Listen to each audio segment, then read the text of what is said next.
welcome to tonight's Palma Scholars Alumni Panel. I'm Mary Brown. I am the Director of Upper School Enrollment.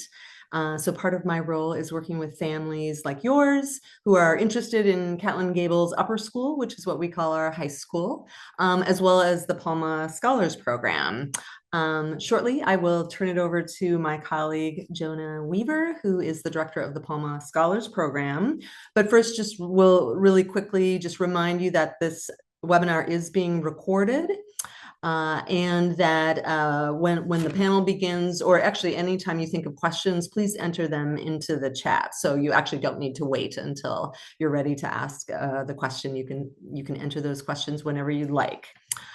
So tonight, Jonah will briefly go over the Palma Scholars Program.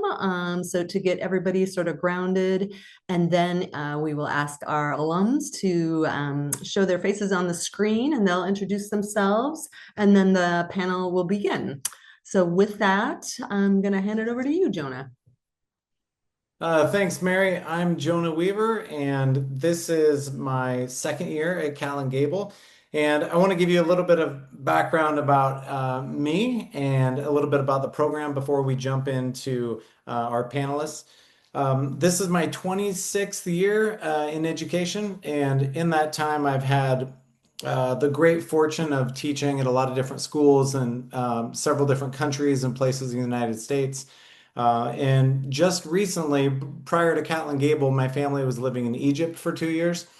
And when I first read the job description about the Palma Scholars Program, I had to read it 2 or 3 times over again because I was surprised that a job like that existed. One which kind of was a marriage of all my skills and interest, civics-minded education and interdisciplinary teaching with a strong focus on mentoring students throughout high school. So when I was accepted for this position, I was thrilled, and we decided it was time to move back from Egypt to Oregon. So we're really grateful to be in this position and to hopefully build on the great work that my predecessor, Dave Whitson, did in this role for many years. So with that, I want to take a moment and share just a little bit about the Palma program and give you a little bit of visuals involved in it. So if you just bear with me one moment, I'm going to share my screen. All right. Okay, so here we go. Let me share my screen with you all.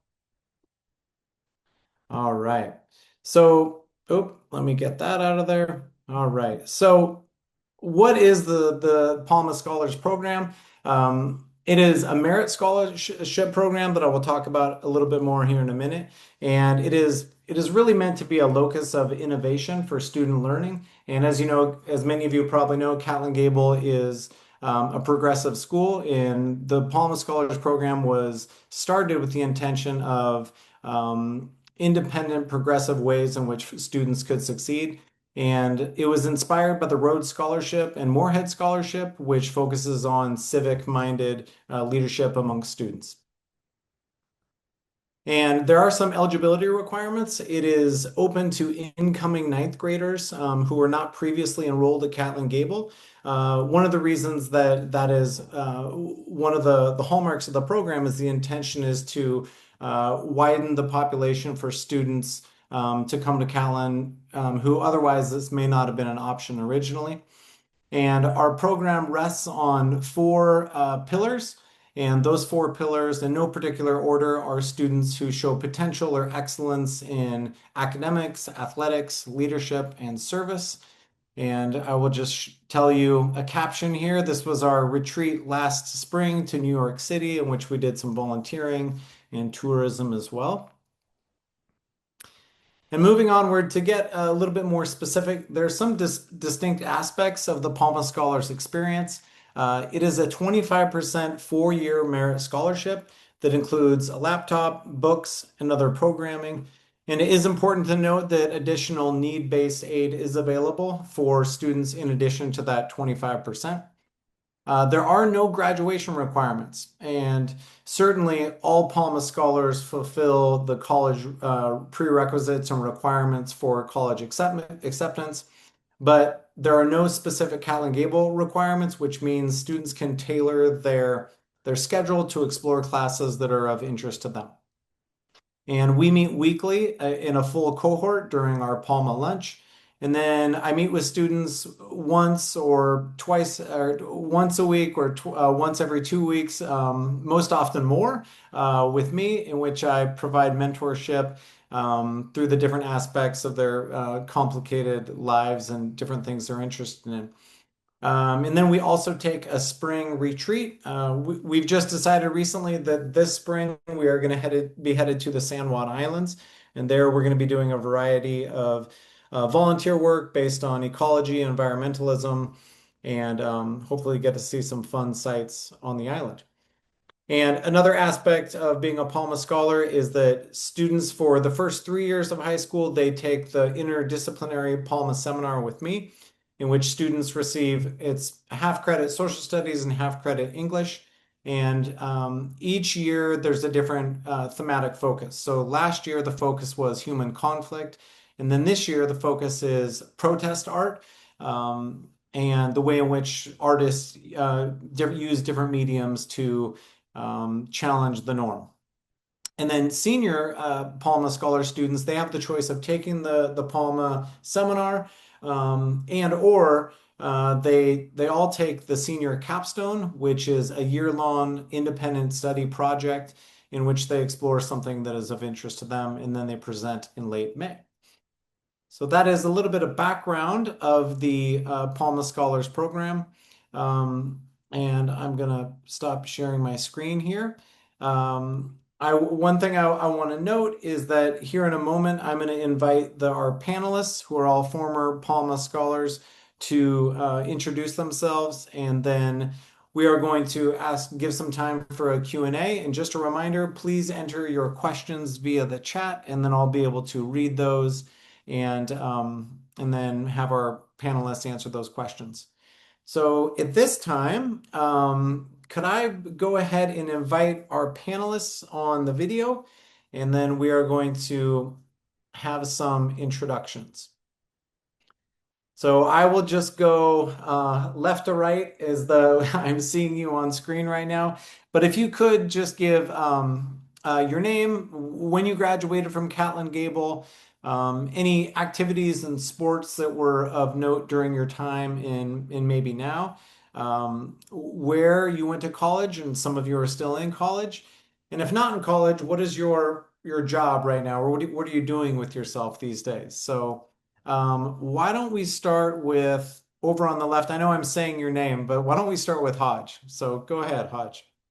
Hi, everybody. So, as Jonah said, I'm Hodge Dollar. I graduated in 2024 from Catlin Gable, and while at Catlin, I was part of the swim team, and I'm also swimming at New York University, where I'm at now as a sophomore. And then, kind of, one of the activities I did at Catlin was mock trial. I did it only for like 2 years, but like the 2 years I did it, it was really fun for me. So, I definitely like if you guys go, I'd recommend trying that out because it was really fun and kind of gives you good experience as far as like the law and everything like that is.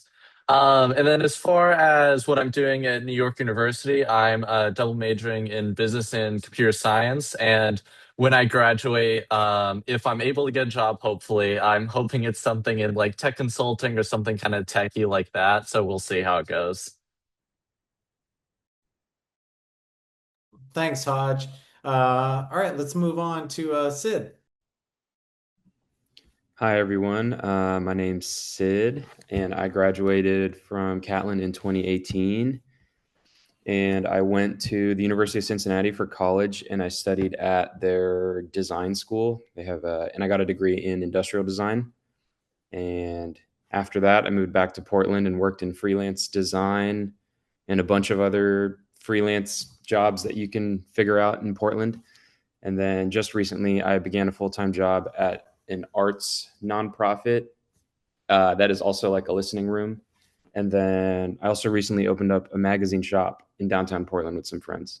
So between the two, it's kind of what I'm up to. Changes every day, but yeah. Great. Thanks, Sid. And Jubilee.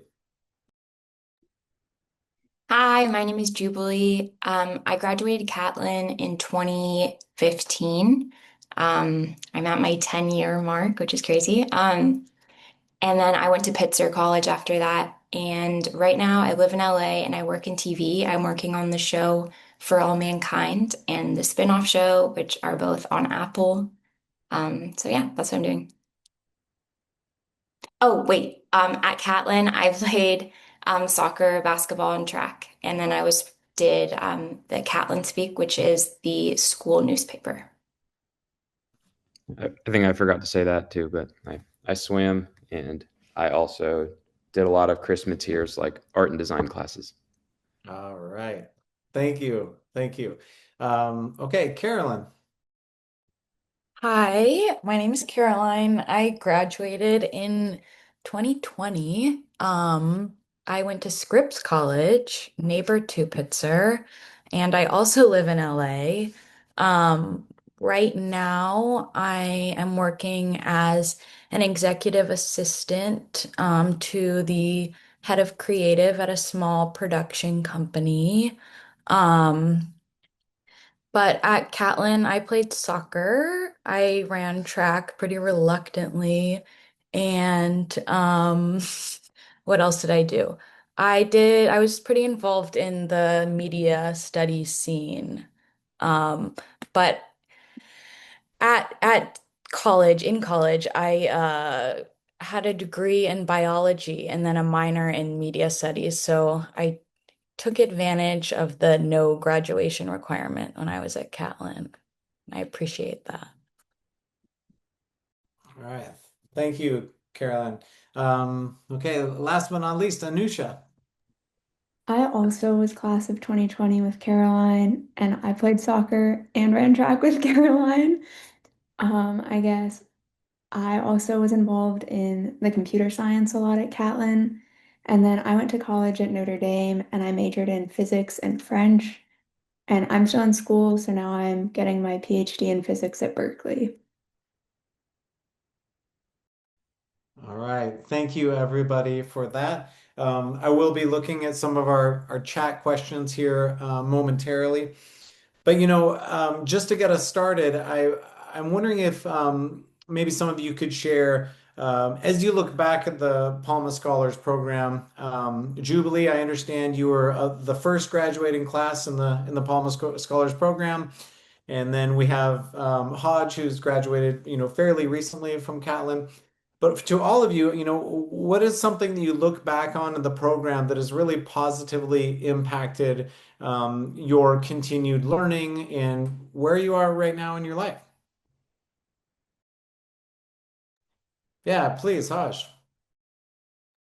I'd definitely say like I of course like I had Dave Whitson, who was like the former Palma director, as my director, but like it's the same goes for you from everything I've heard with my siblings. But I'd say the most impactful part was just having like the one-on-one time with like our mentor and the leader of the Palma program, just because like being able to hear like just kind of talk our way through, because high school is definitely a big jump from middle school, and so it's helpful to have somebody who's an adult in our lives to be able to talk it through and kind of just get advice from, and then also like vent if you need it, and just kind of have that like set support system like as soon as you enter high school. So I'd say like that was probably the most impactful thing, that like it helped me kind of get through high school and like get adjusted to it.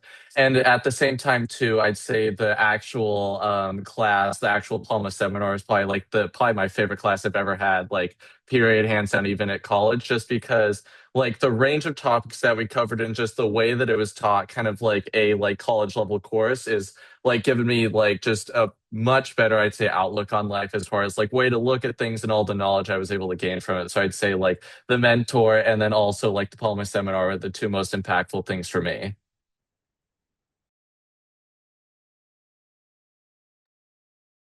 Great. Thank you, Hush. Yeah, Jubilee, I see you're raising your hand. Go ahead. I was actually thinking about this before this panel, and I think for me, since I'm a bit farther out, I think just doing things like this was really, really impactful of like being able to speak to what you're learning and being able to represent a program and kind of being put in that position, I think has really like benefited me in terms of like job interviews and just meeting new people. And I think you are put in a position of leadership and responsibility and being able to be like composed and talk to people through activities such as this that are ongoing. And I think that isn't something I necessarily would have experienced at such a young age, or maybe ever.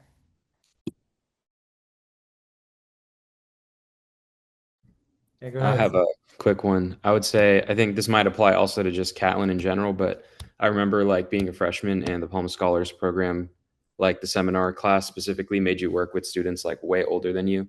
Like I think in high school, the age groups, even like from a freshman to a sophomore, like they like don't interact super often. So to like kind of have that classroom environment where you're debating someone at that time 4 years older than you seems like crazy. But I find myself feeling comfortable in lots of meetings or like navigating the freelance world and interacting with people like older than me, but just kind of feeling prepared. And I think like having that start at Catlin as a freshman is definitely a part of that. So, yeah.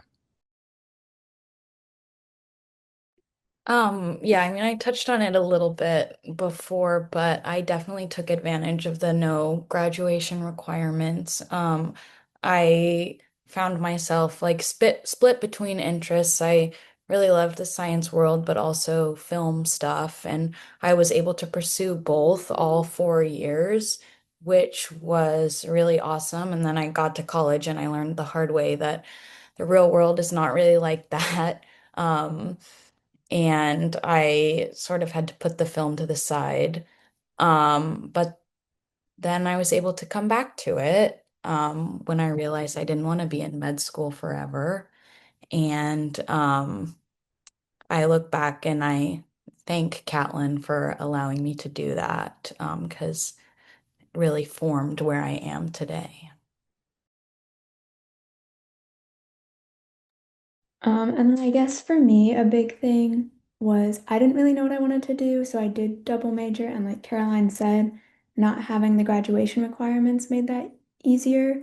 But I think also just the Palma class itself, being interdisciplinary and everything, really pushed me to learn how to read a bunch of different materials. And like that's not necessarily my strong suit. I'm more like science minded, but I think those classes really pushed me to learn and build all those skills. So it was easier for me to be able to double major in college, and I didn't have to sink a bunch of time into all my readings and everything because the Catlin workload prepared me for that and taught me how to handle all of that. Great. Thank you, everybody. The questions are coming in, and just as a disclaimer to everyone attending, I'm going to try to get to all of these questions, and of course, there's some overlap in the questions, but in some of them. But let's start this off. I'll try to get to everyone. You know, I'm curious about, some of you already touched on it, but how specifically did your Palma Scholars Program influence your college application and that college experience? Which is a great question. That's really wonderful. So how did that impact your transition into college, that whole process?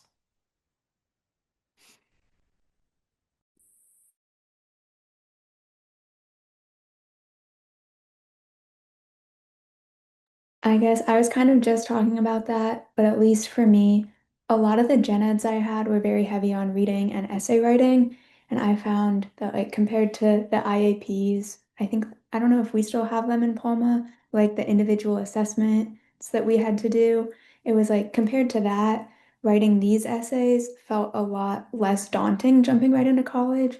And so I felt like I was able to handle a project on my own and like see it through, do all the research and everything much more efficiently than a lot of other people I was in college with, and that gave me a lot more free time to adjust to college, get involved in activities and things like that, which made a big difference, especially starting college in COVID. It was just nice to have some extra time.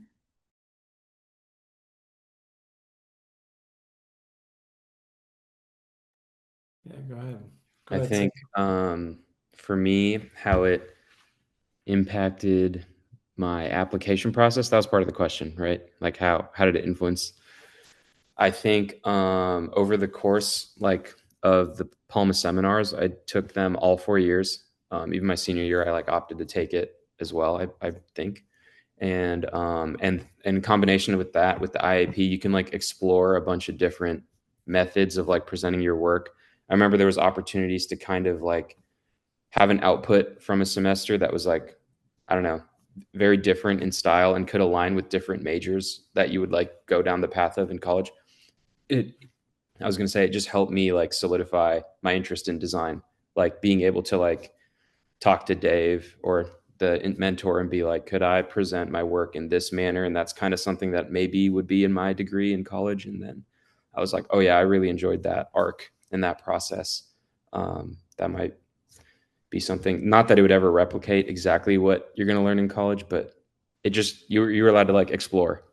And I think that helped me make my decision when it came time. There is a logistical question on here that I believe I can answer. So the question is, does the one-on-one mentor in the Palma Scholars Program, does that replace the CNC advisory program?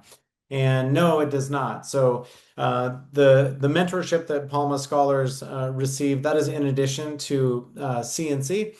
And in that advisory program, all upper school students have a CNC that they stick with for 4 years.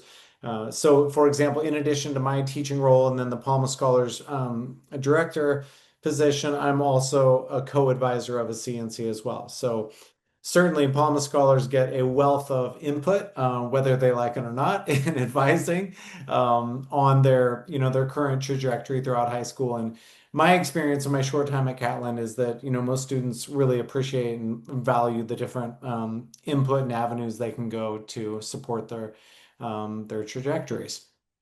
Um, let's move on. Another question here it has is, do you think the Palma program helped you integrate into the Catlin community? And what advice would you give to new students at Catlin?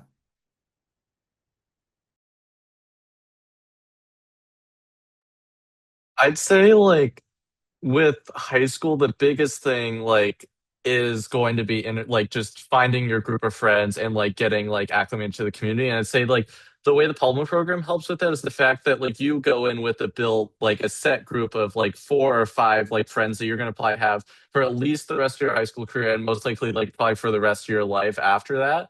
And I think that's probably the biggest thing is like the social aspect of high school is going to be the biggest change in having to navigate and find all these new friends and having that like set support group of just 4 people that you get really close to with all the meetings and everything is going to make it much more easier to kind of just like have that fallback as like you're also navigating outside of that is just be able to like always go back to that group while everybody else is still trying to find their new friends and everything. You have that set group.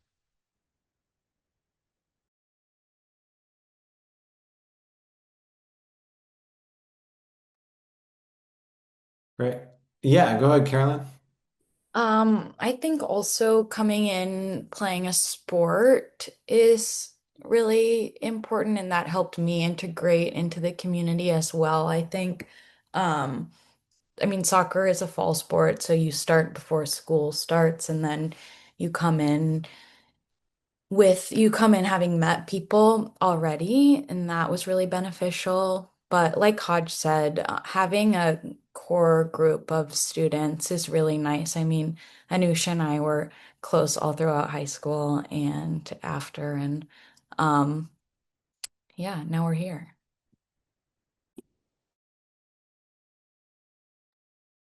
Great.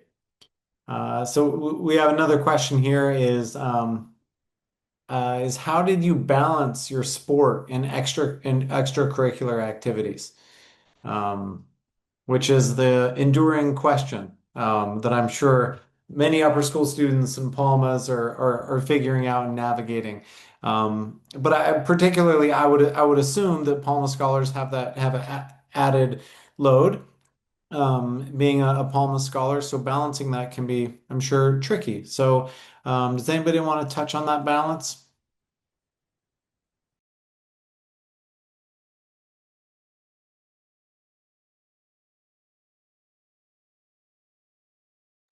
I'll give it a go. I think, let's see. For me specifically, my experience, having a mentor that you can check in with on a more regular basis, that's like also a teacher for the seminar. Like also like all teachers at Callan, I would say, can be like pretty aware of your like life outside of class and can help you navigate that. And that basically helps the most because I would say I struggled for like the first 2 years and then it got better. I don't know if yellow slips were a thing, but I had a couple of those, and then you can turn it around and maybe there'll be bravos one day. But like I think it's just part of it, like entering a new workload and still trying to hold that same standard you have for yourself at school, like in your extracurricular. So having teachers that have the time to ask you about what's going on, what you're up to outside of class can help you develop that routine.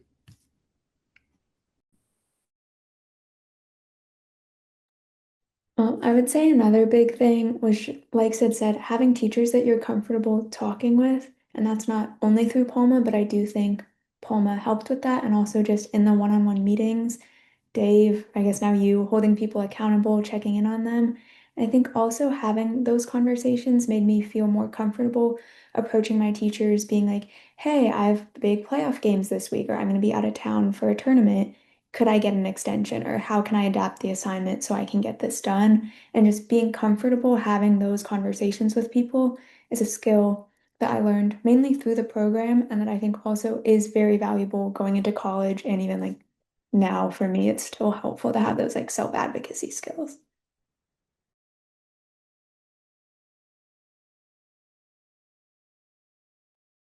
Great. Here's another question that I can go ahead and answer. It says, how many students will receive the Palma Scholarship this year? Every year it's a little bit different, but generally speaking, there are anywhere between 3 and 5 generally Palma Scholars every year. That's, typically related to how many students are graduating, and what the needs are of the cohort as far as numbers. So generally speaking, it's between 3 and 5 scholars per year. But moving onward here, there's a question that says, would you tell us a little bit about the role of service and the kind of service projects you were engaged in? And did any of you come in with a specific passion and you were able to keep engaged with it? And, are you still engaged in any element of service in your current lives?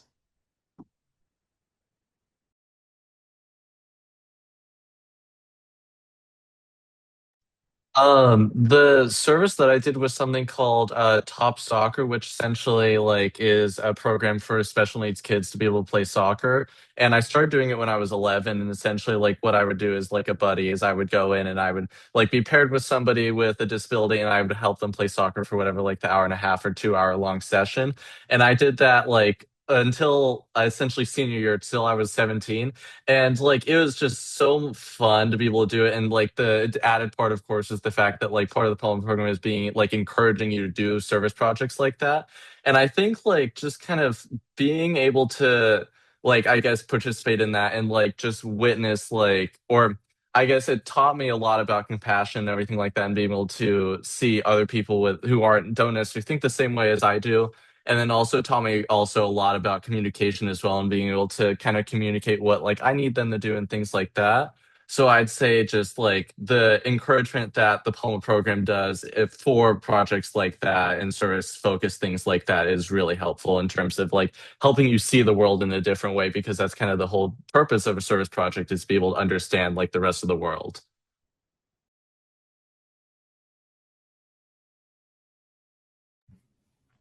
I think, okay, so coming into Catlin, I didn't come in with like a specific sort of like service passion or like concept, but I kind of just like bounced around and did like volunteering here and there for like some local like I don't know, nonprofits and stuff. But I remember we had a class, and Anusha and Caroline maybe correct me on this, but it was like the second semester, like after learning about a bunch of like movements, we like our goal was to have like an impact project or something like that, and that was somehow woven into the class and like conversations with Dave. And like I think almost all of us started like different types of like service type projects from that. And the one that I got to work on was with a local refugee network that basically, it was a program I like developed with them. I pitched with them via the class and Dave, where it was like we would get kids from the shelter to come to Catlin and interact with high school students their same age. And the goal was to like acculturate instead of assimilate. So they would share things from their culture and we would share things from our culture through the form of like making art together or playing sports and just hanging out.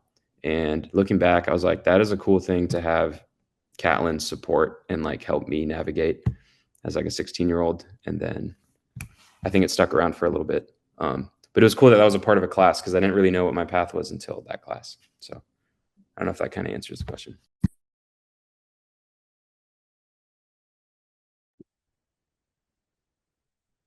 Oh, you're muted, Jonah. Yeah. Oh, got it. Thank you. I was so good at Zoom during the pandemic, but I'm getting my Zoom skills back. I'm going to try to combine two questions here. One was, how do you think the Palma Scholars add to the Catlin community?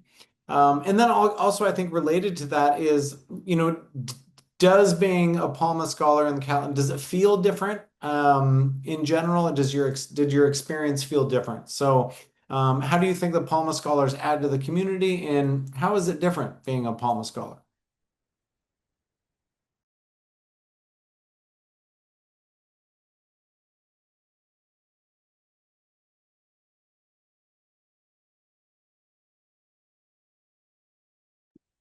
I'll go. I think I think the program has changed.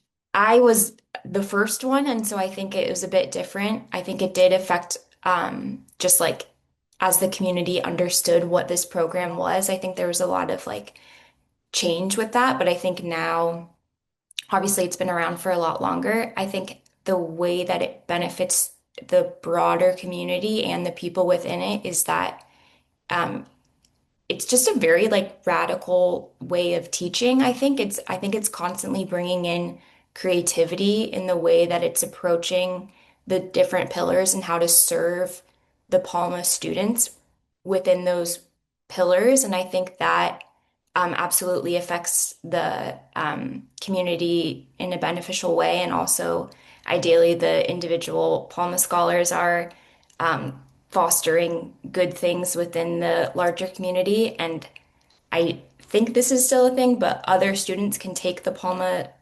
classes. So that class is available to the larger community, which is just like kind of a good example of the opportunities afforded to the Palmer scholars are also afforded in some way or another to other students, kind of by osmosis. So.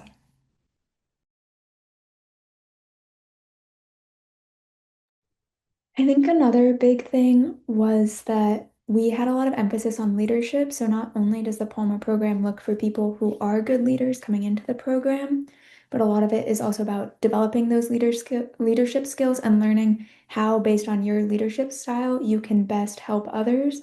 And so I think really focusing on us building those skills leads to us being leaders not only like on our sports teams and in classes for like group projects, but also like Sid was talking about, a lot of Palma scholars have led big service projects and started them, and they've become opportunities for other members of the communities to get involved in those service projects and just things like that, like being leaders around, I guess, all aspects of campus.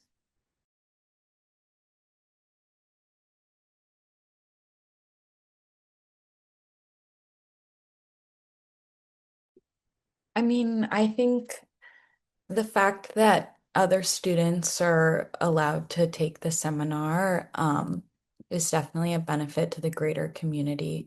I took Crime and Punishment my junior year, I think, with a couple of my friends who weren't Palmas, and a lot of people had said it was the best class they had ever taken. And even looking back, I think it tops a lot of college classes that I took. And I think the fact that the program like melds these four pillars and then you take these classes that are so interdisciplinary, Um, I don't know, I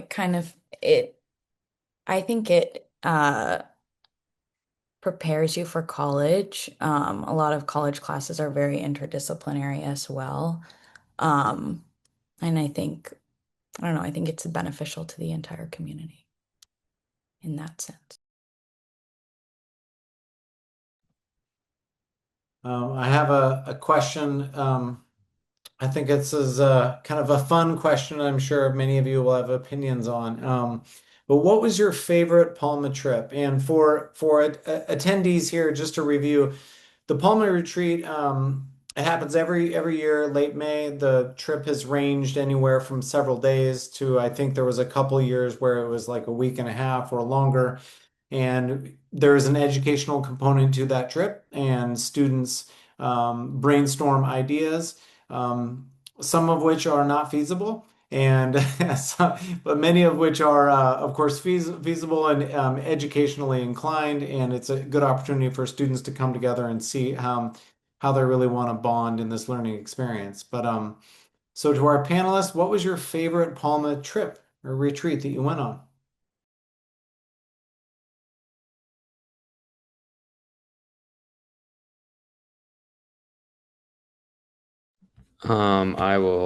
I think, let's see. It was kind of introduced towards like the end of my time there, so I didn't get to go on any of these like trips where planes were involved and you got to fly to like a different state and do a bunch of stuff. But the ones that we did were like in Eastern Oregon both times, and they were like educational, and we got to interact and learn from members of the community who like voted very differently than us in Portland. And I think that is like uh, pretty much one of the like coolest things I've still done to this day is to like live on a small, what was it, like a ranch we stayed on? I forget. Yeah, it was like a little homestead, and then we got like sent out into the community and worked with like different ranch hands in this town of like 50 people or less. And we all had crazy adventures that day, and then when we came back we like shared those stories, and I feel like those are still some of the wildest, funnest stories I have. So yeah, that was my trip.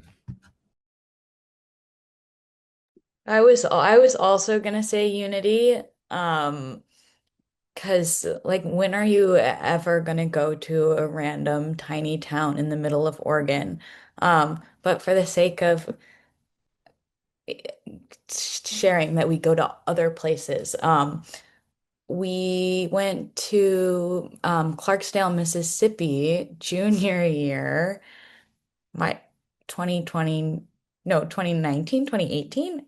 I don't remember. But that was a great trip. We built houses with Habitat for Humanity, and we got to immerse ourselves in the local jazz scene, which was really fun. Um, we got to eat a lot of Southern food. We went, we started in New Orleans, which was fun. So we got to see a lot of different places in the South, and experience different cultures. It was great. I mean, Caroline's been on the same trips I have, but to add about the Mississippi one, we went on that one for our crime and punishment class. So another big part of that was we actually went into a prison and spoke with prisoners to learn about how they ended up where they were and just what prison life was like. So that was really interesting. And then also we ended up having like a dinner party with high schoolers there. And so we met a bunch of people there. And like I still follow some of them on Instagram and see what they're up to, which is kind of cool. So it's just like making connections like that was interesting.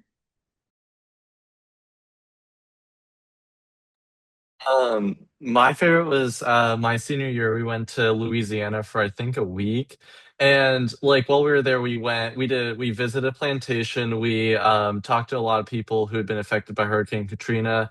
And then at the same time we also like learned about like all the marshlands and the levees and everything like that. So it was kind of like a combination of a bunch of different things while we also got to try some like Cajun food, and then also went on like a dinner cruise one of the nights, which was like overall it was just like such a wide variety of things while also being in Louisiana, which is so cool. And then being together with everybody else because there's like 16 or whatever of us. And like just being able to kind of experience all of that with a bunch of other people like similar to your age is like so cool and kind of something you'll probably never get to do ever again. So like just for me, like just the variety of it and being in Louisiana was super cool.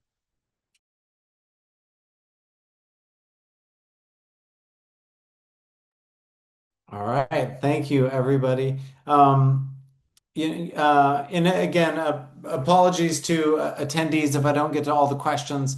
There's many coming in here. But in your opinion, how do Palma Scholars add to other Palma Scholars' experience at Catlin? And in your interaction with them, obviously you spent a lot of time with the cohort, but how are you adding to other Palma Scholars' experience? Or how did you, excuse me?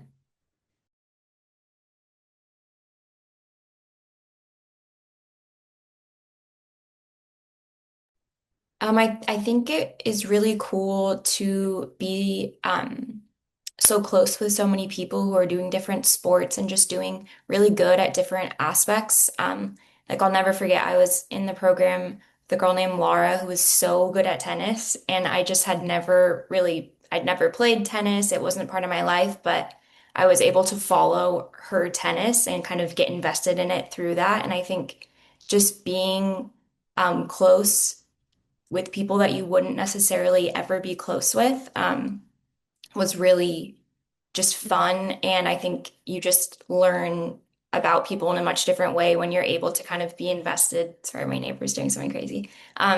Be invested in their sports and then get to know something like this particular class is hard for them, but for you it was easier. So you're able to kind of relate in that different way. And especially since everyone's in different stages of their life and stages of high school, you can mentor in some capacities or be younger than people. And so I think there's just a lot to be gained from a group of people who are kind of connected by nothing else except this program.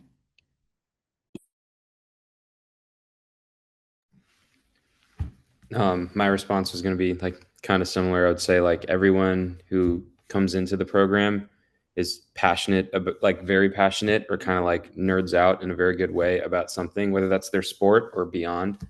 And I think just being around that energy is good no matter like what format it comes in. To like feed off of someone being stoked on something usually leads you to find your thing. And that was like the biggest manner in which I felt like I was impacted by others around me.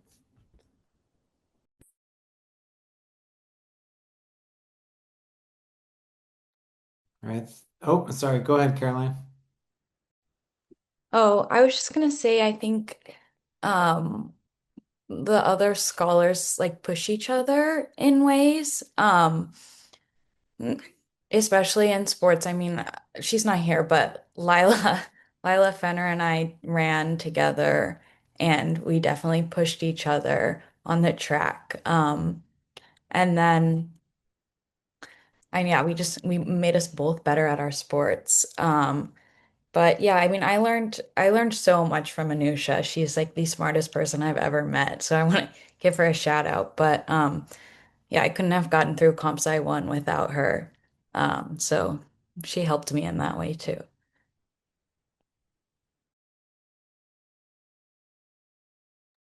I guess also back to Caroline, we did a lot of IAPs together and stuff.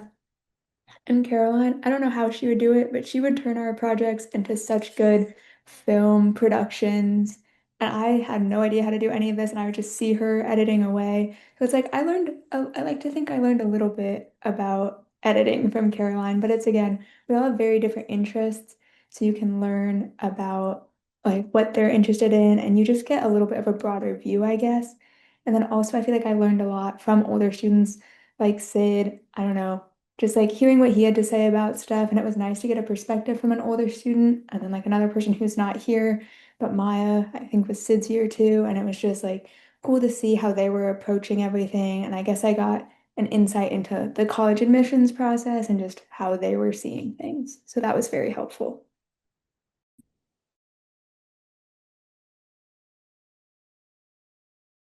We have an important question here about terminology, and I'm glad this was asked. I should have covered this before, but it says, what is an IAP?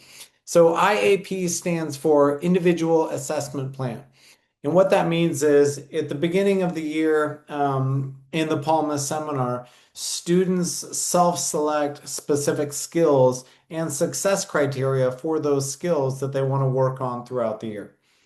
Now, when they create their projects, in which typically there's 3 to 4 of them per year, students select which of those skills they want to be assessed on. So it is a growth over time model.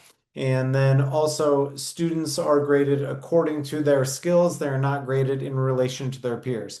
And that lends itself nicely to the structure of the class because a freshman is not graded, their formal essay, for example, skills are not graded next to a senior's formal essay skills. They're graded according to their own success and their own growth model. So, yeah, I think it's a really strong way for students to have agency over their own growth and to really explore ways in which they can improve. Along the same question, it says, can you give some examples of types of skills students have selected?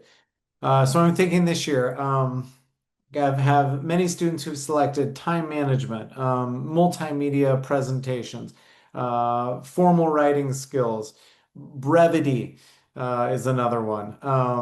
Other students have worked on, podcasting skills.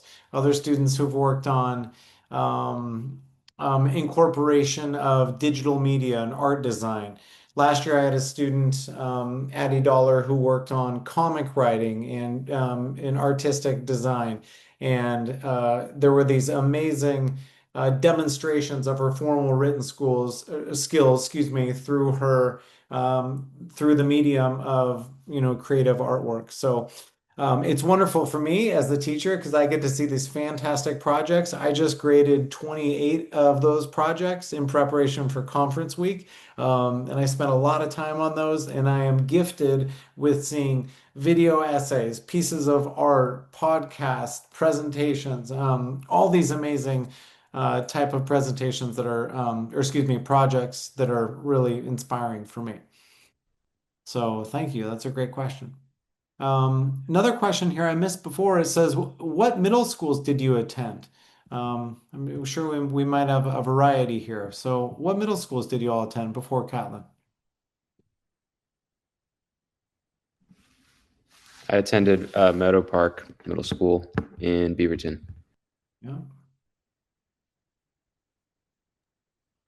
I went to St. John the Baptist Catholic School in Milwaukee.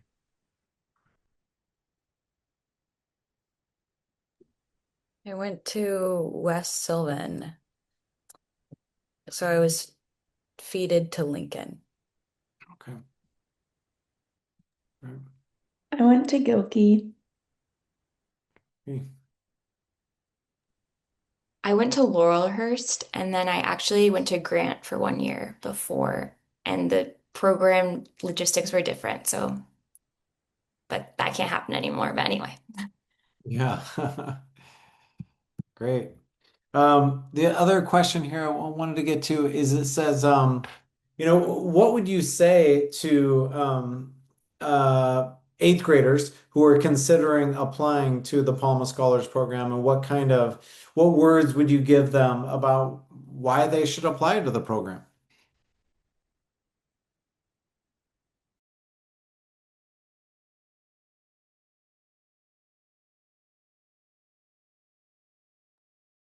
I think for me, applying to the Palma program meant applying to Catlin, that it was kind of one and the same. And I can't emphasize enough what a good choice it would be to apply to Catlin. It like completely changed my life and the trajectory that I was on. And I really found Catlin through the Palma program, and it made it more accessible to me, and it made it like, oh, this is now an opportunity that I could take. And so I think obviously the Palma program is really amazing, but I want to emphasize that Catlin as a school, with or without the Palma program, is also really, really amazing. And I think it would be a great decision to apply. to both or either?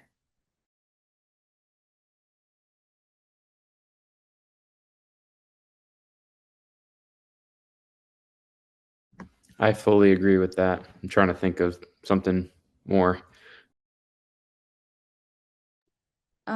I think that the relationship you build with the mentor is really amazing. I'm sure Jonah's great.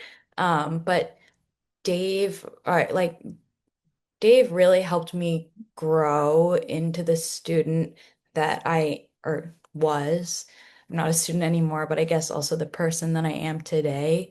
Um, I don't know, the one-on-one mentorship and the emphasis on growth, I mean, really helped me. I don't know, it helped me become a person. It helped me become who I am today. Um, and it's really rare to develop that sort of relationship with a teacher in high school, at any high school. And I mean, you have it with other teachers at Catlin, like your CNC advisor, which is also really great. But um, I don't know, they're just like a sounding board, someone to work off of. They give you really great advice. I mean, I made a lot of mistakes in high school and Dave never judged me. Um, I hope. But he was a great mentor. I was going to say to someone like applying or interested, I think the program's presented with like the 4 pillars or maybe 5, but like wanting to manage each of those pillars and like engage with them. Like I think Catlin as a school allows you to do that, but then a really concentrated experience within the Palma Scholars Program with like working with someone one-on-one who's holding you accountable in each of those 4 pillars or just helping you set goals. Like if managing each of those and like pursuing them is exciting to you, that would mean that this is like a good thing to apply to, if that makes sense. And I know Caroline talked about this a lot earlier, but also not having the graduation requirements does make a big difference where it just allows you extra flexibility. And I think it was really awesome allowing me to take extra CS classes, and that really helped me in my college career. And it enabled me to TA a CS class early on, which was super cool. And that was an unexpected experience. But then also, like, it enabled Caroline to take a lot of film classes, and I was able to take art classes too, along with my CS classes and other classes I was interested in. So it really lets you focus on what you're interested in, which I just think is super valuable to get the chance early on.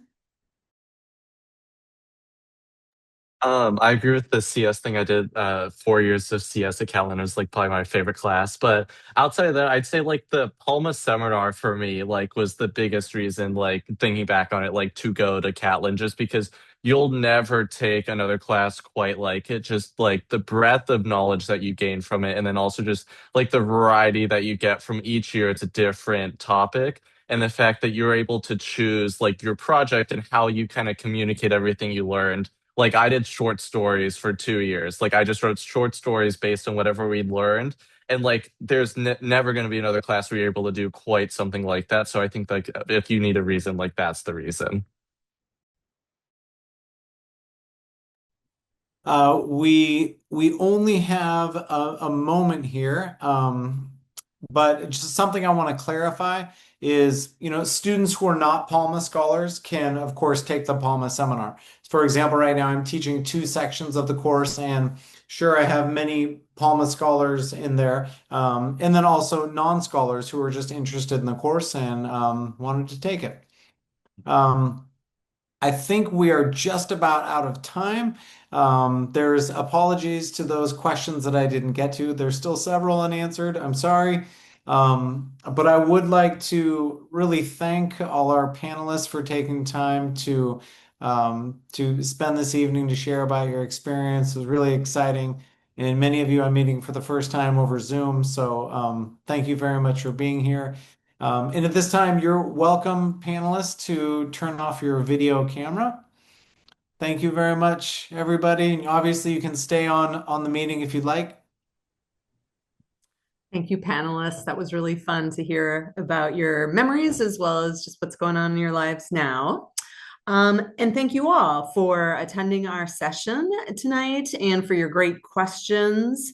You can always reach out to either Jonah or me with any kind of questions you have about the program, as well as about the application process to the program. So don't feel like tonight was your only opportunity to do so.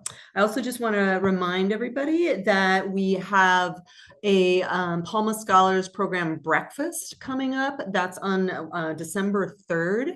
It's from 8 to 10 a.m. at the Multnomah Athletic Club, or the MAC. If you are interested in coming, you can bring your child. You can just come as a grown-up, whatever sort of works for your family. But please, you can register through our website for that event. You can enjoy some delicious breakfast and learn more about the program, hear from current Palma scholars, meet some of the Catlin Gables coaches and leaders, and some of my colleagues in the admission office. So we hope you can make that event. Also, this is not a Palma Scholars event, but on December 16th in the evening, 6:30 to 8 p.m., we have an event that is focusing on our upper school STEM programs. So computer science, science, math, and our robotics programs will be showcased that evening. So if that's something you're curious about, you are welcome to register for that as well.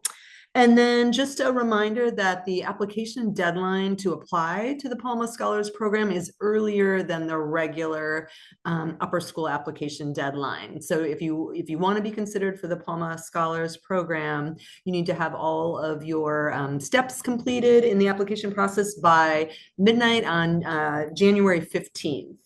And then if you're applying for financial aid, the financial aid application is due the next day on the 16th. Versus February 4th, which is the general application deadline for upper school. And for those who apply to Palma and are not selected, your application automatically goes into the general upper school application pool. So we will absolutely consider you for admission to the upper school if you're not selected as a scholar. So thank you again for attending. Thank you, Jonah, for facilitating the panel. And I hope you all have a wonderful evening. Thank you, everyone. Please feel free to reach out with any questions. Happy to answer whatever comes up.